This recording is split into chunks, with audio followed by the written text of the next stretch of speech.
Welcome to today's Global Connections program. I'm Bill Miller. Today we're going to take a look at a myriad of agencies, especially the United States Peace Corps and the United Nations Children's Fund, to see the valuable role they're playing in promoting humanitarian and economic development in many areas of the world. My guest today is an expert on these programs and many others. Carol Bellamy was the director of the United States Peace Corps formerly, and she's also the former executive director of the United Nations Children's Fund, commonly called UNICEF. She is currently the chair of ECPAT, which is End Child Prostitution and Trafficking, and she's on the board of the American University of Beirut. Carol Bellamy, welcome to today's Global Connections program. Thank you. Nice to be here, Bill.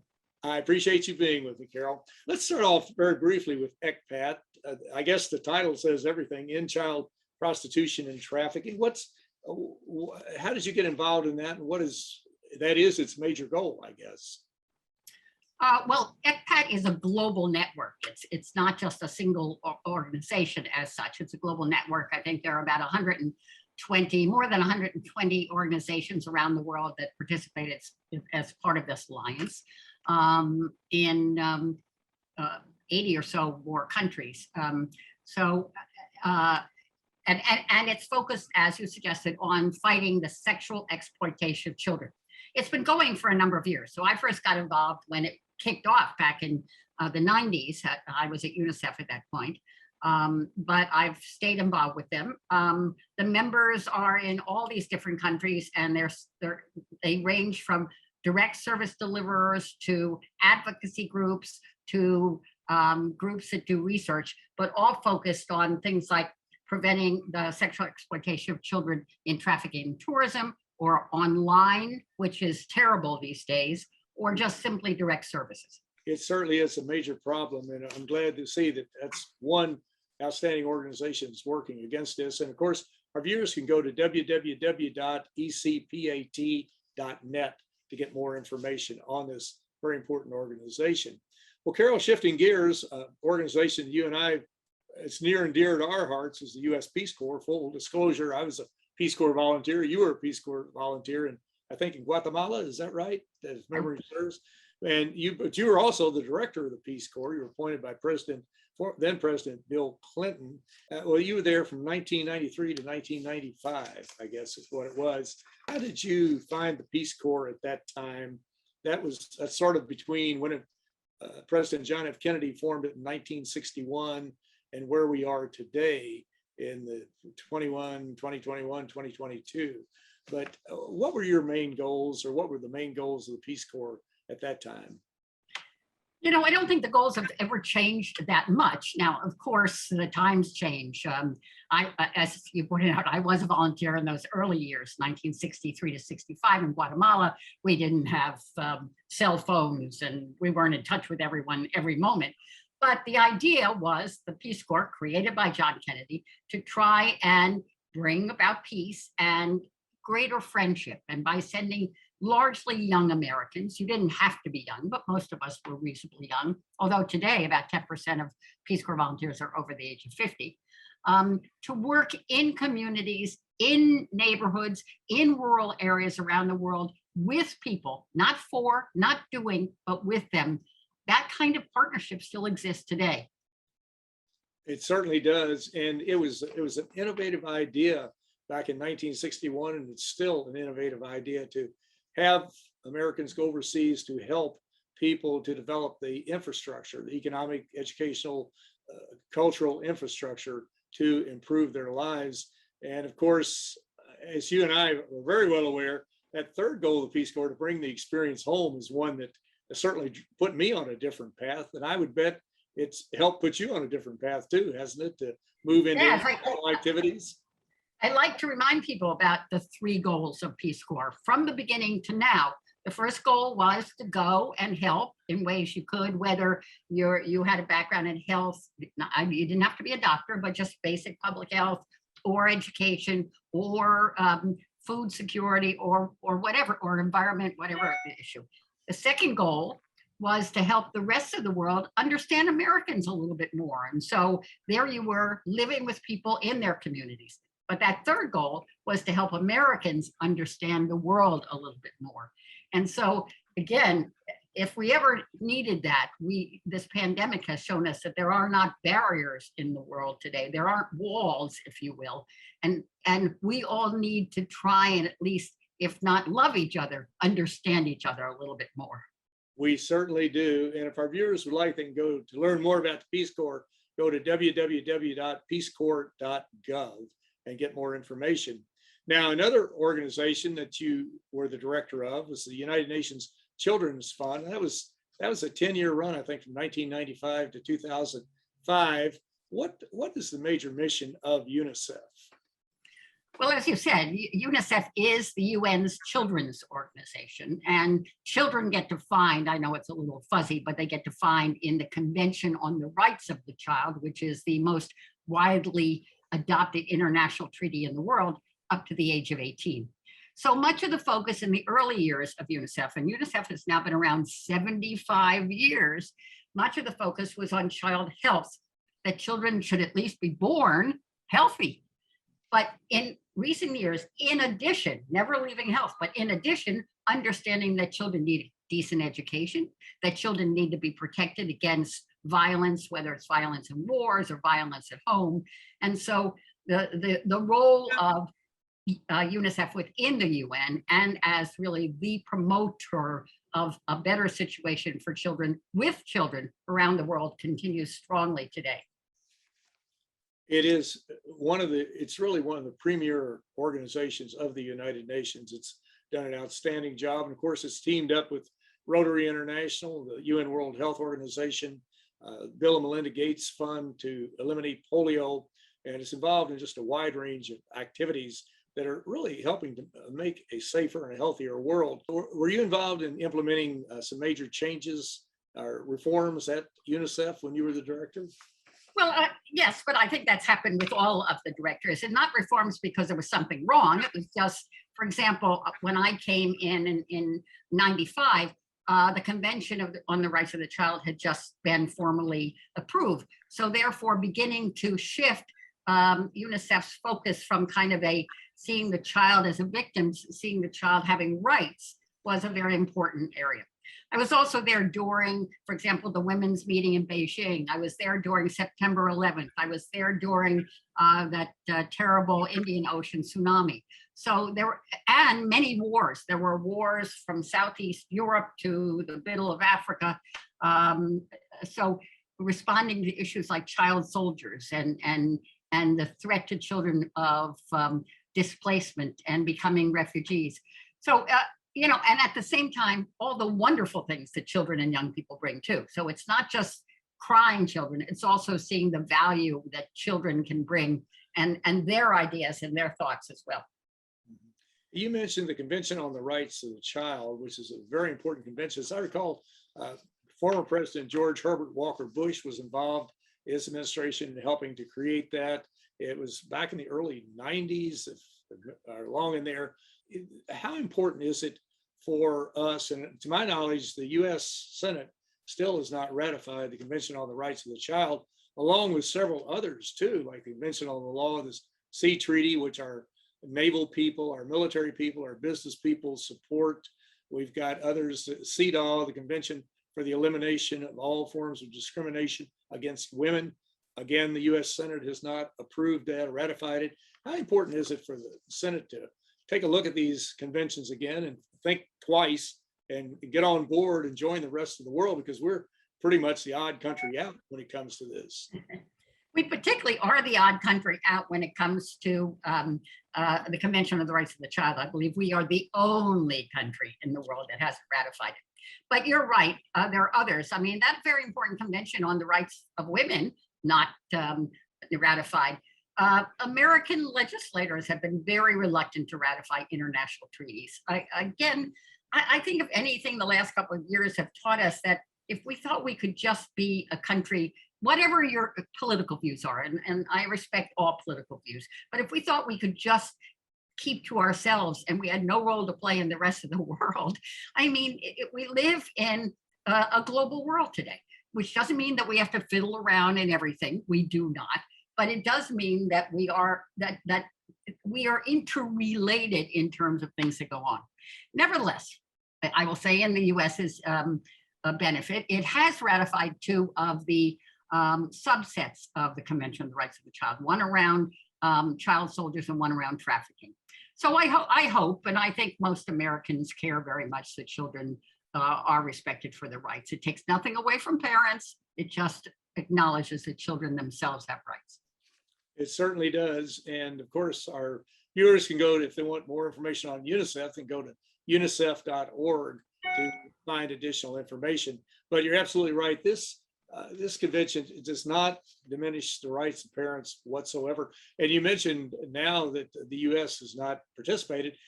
Back a few years ago, it was only Somalia and the U.S. And Somalia had a civil war going on, so they actually had a good excuse not to get involved, right, perhaps. But now even they're on board.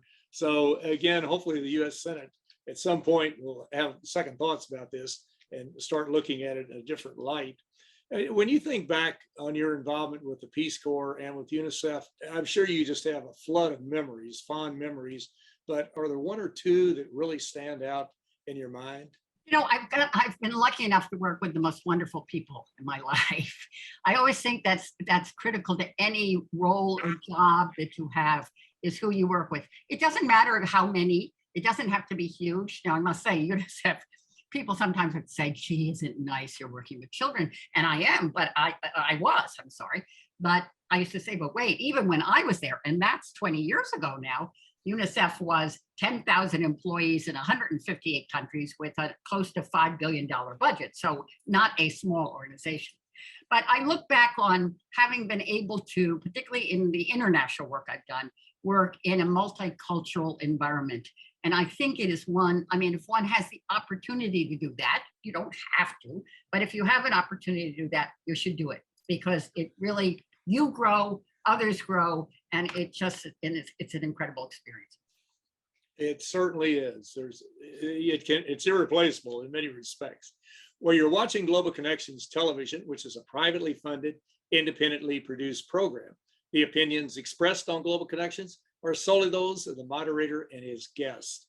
We'd invite our viewers to go to our website at www.globalconnectionstelevision.com to view previous programs. Also, if you're involved with a PBS or community access television station, or perhaps an educational institution that has an intra-campus television hookup, or you have a podcast, or you just have a computer, you like our shows and you'd like to share them, please feel free to do so.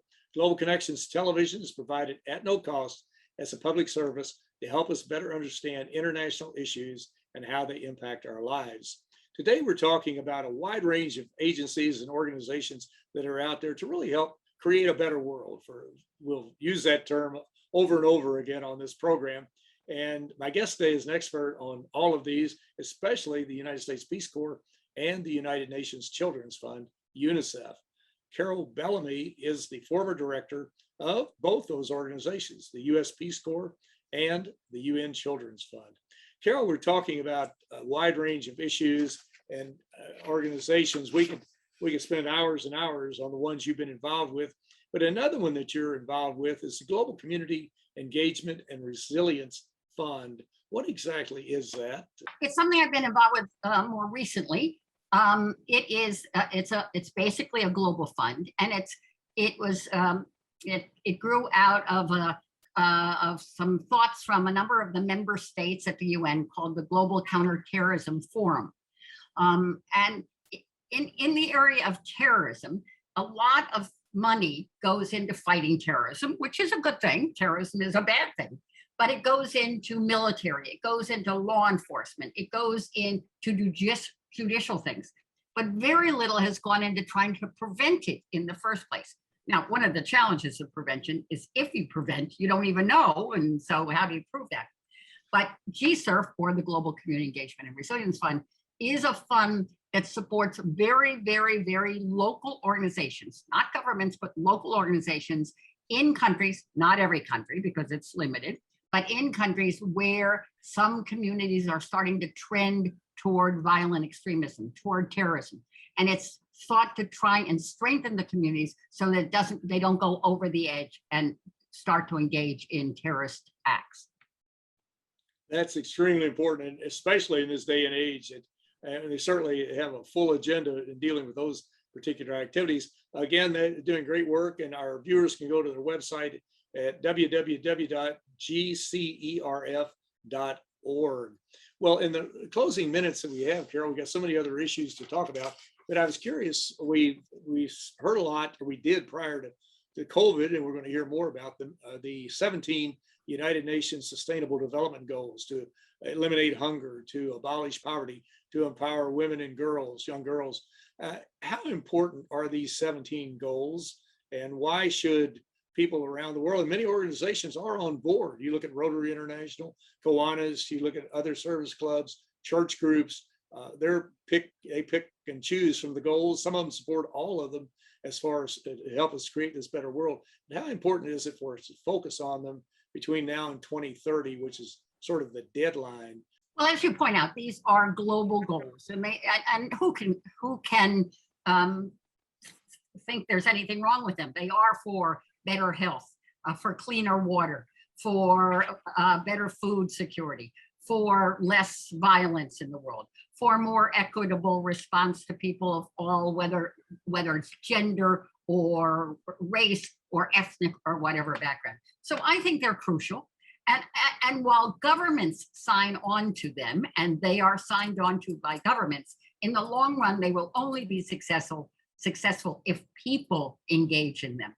And so it really is at the community level, whether it's working in your local neighborhood at a food pantry, or through your church or school, helping older people during this pandemic, or whether it's doing something international.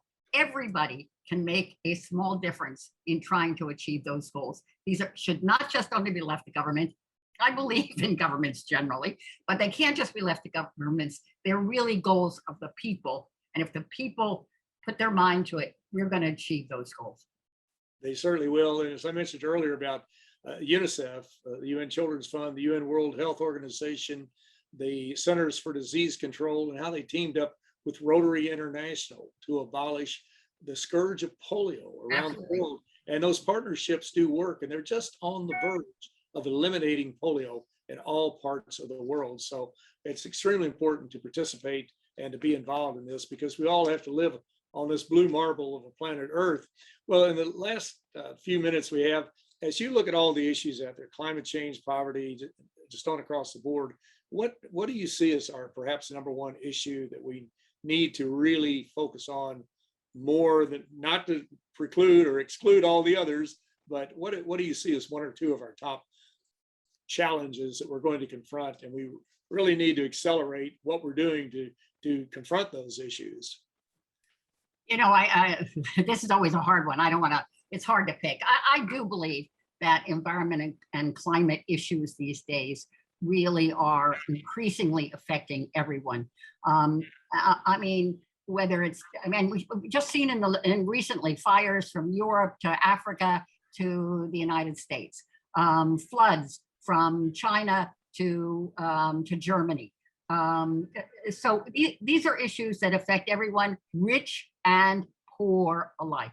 So I from a kind of a specific issue, I would say that. The other thing I would say, and I know time is short, is we have to spend a little bit more time trying to at least respect each other.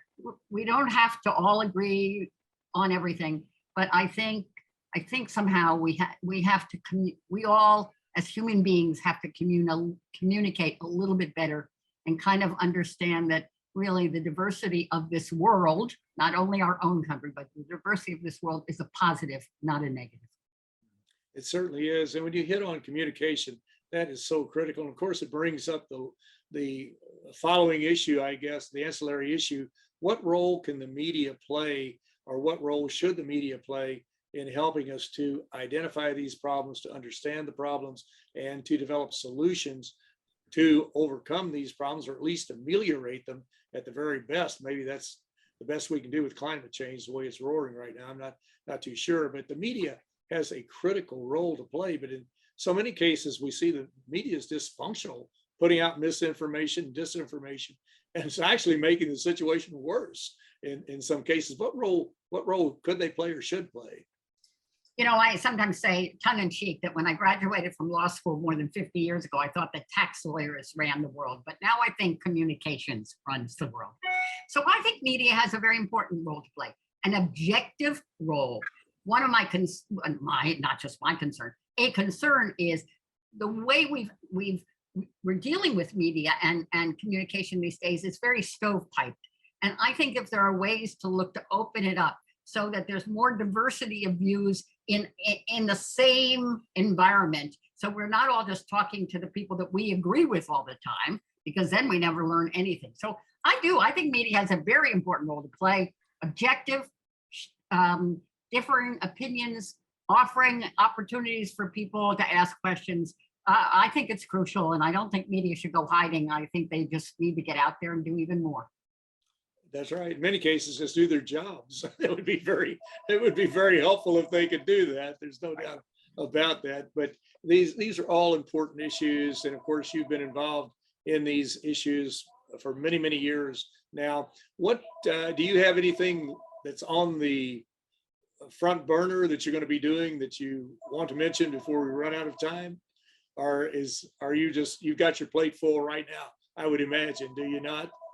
Well, you know, I work on my little projects. I mean, if somebody said you can only do one thing for the rest of your life, what would you devote yourself to? I would devote myself to girls' education. I think I obviously want boys to be educated, but the challenge still and the gap still is girls' education. And so, in my view, girls getting a basic education means that boys will be getting one too. So, if I just had to pick one thing, I would spend all my time doing girls' education.